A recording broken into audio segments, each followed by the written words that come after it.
Welcome to உதயம் recipe. இன்னைக்கு நம்ம சேனல்ல டேஸ்டா ஒரு கோதுமை அல்வா எப்படி பண்ணலாம்னு பார்க்கலாம் வாங்க. இப்போ கோதுமை அல்வா செய்யறதுக்கு தேவையான பொருட்கள் என்னென்னு பார்த்துடலாம். நான் இந்த கப்பில் 1 கப் அளவு நெய் எடுத்திருக்கிறேன். எந்த கப்பில் நெய் எடுக்கிறீங்களோ அந்த கப்லேயே 1 கப் கோதுமை மாவு, 2 கப் சர்க்கரை, 10 முந்திரி பருப்பு. இப்போ வாங்க எப்படி அல்வா செய்யலான்னு பார்க்கலாம். இப்போ ஒரு பாத்திரத்தில் நாம் எடுத்திருக்கிற 1 கப் நெய்யில் பாதி அளவு சேர்த்துட்டு நம்ம எடுத்து வச்சிருக்கிற முந்திரி பருப்பை வறுத்து எடுத்துக்கலாம்.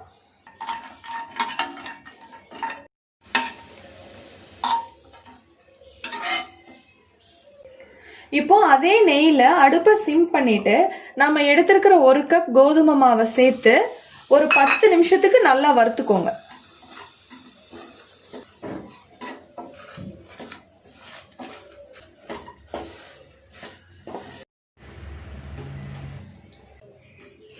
பத்து நிமிஷம் ஆயிடுச்சுங்க. இப்போ தண்ணி சேர்த்துக்கலாம். நீங்க எந்த கப்ல கோதுமை மாவு எடுக்கிறீங்களோ அதே கப்ல 4 கப் அளவு தண்ணி சேர்க்கணும்.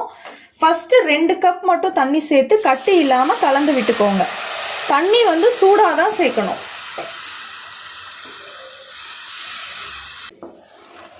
இந்த அளவுக்கு கட்டி இல்லாம கலந்து விட்டதுக்கு அப்புறமா மிச்சம் இருக்கிற 2 கப் தண்ணி சேர்த்து நல்லா கலந்து விட்டுக்கோங்க.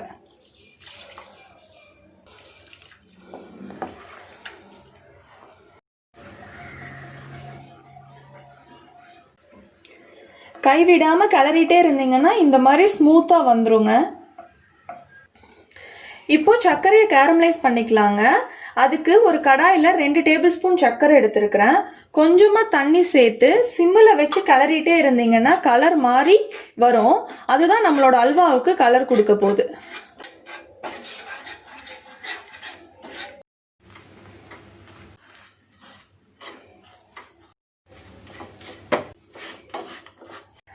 சர்க்கரை பாருங்க இந்த அளவுக்கு கலர் மாதிரி வந்திருக்குது. இதை தான் நம்ம அல்வால சேர்க்க போறோம். இப்போ கேரமலைஸ் பண்ண சுகரை இதுல சேர்த்துக்கலாம். சூடா சேர்த்துடுங்க, இல்லைன்னா கேரமலைஸ்டு சுகர் கட்டி ஆயிடும்.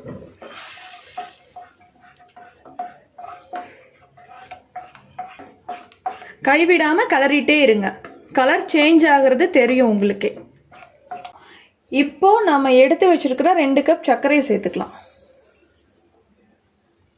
சர்க்கரையை சேர்த்துட்டு நல்லா கலரி விடுங்க.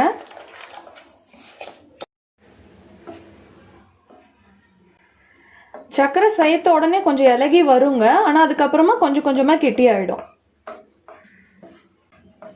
கைவிடாம கலரிட்டே இருக்கணுங்க. அதே மாதிரி அல்வா செய்யறதுக்கு அடிகனமான பாத்திரம் எடுத்துக்கோங்க. அப்பதான் நமக்கு அடிப்பிடிக்காம வரும். இப்போ இந்த ஸ்டேஜில் நம்ம மிச்சம் வச்சிருக்கிற நெய்யில் 1 டேபிள் ஸ்பூன் அளவு நெய் சேர்த்துக்கலாம். நெய் கொஞ்சம் கொஞ்சமாக சேர்க்கணுங்க.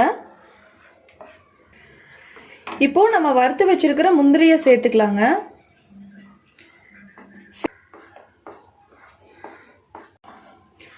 அல்வா இந்த பதத்துக்கு வர்றதுக்கு அரை மணி நேரத்துக்கு மேலே ஆகுங்க. இப்போ 1 டேபிள் ஸ்பூன் நெய் சேர்த்துக்கலாங்க. சேர்த்துட்டு நல்லா கலரி விட்டுக்கோங்க.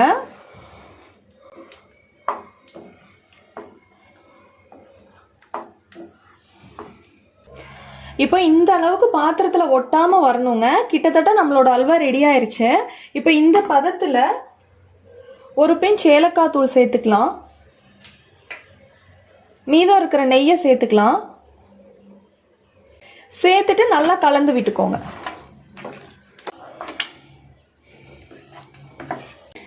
இப்போ நம்மளோட அல்வா ஃபுட் கலர் எதுவுமே சேர்க்காம நேச்சுரல் கலர்ல சூப்பரா ரெடி ஆயிருச்சுங்க. பாத்திரத்துல ஒட்டாம நல்லா திரண்டு வருது பாருங்க. நீங்களும் கண்டிப்பா ட்ரை பண்ணி பாருங்க. எப்படி இருந்ததுன்னு கமெண்ட் பண்ணுங்க. தேங்க்ஸ் ஃபார் வாட்சிங்.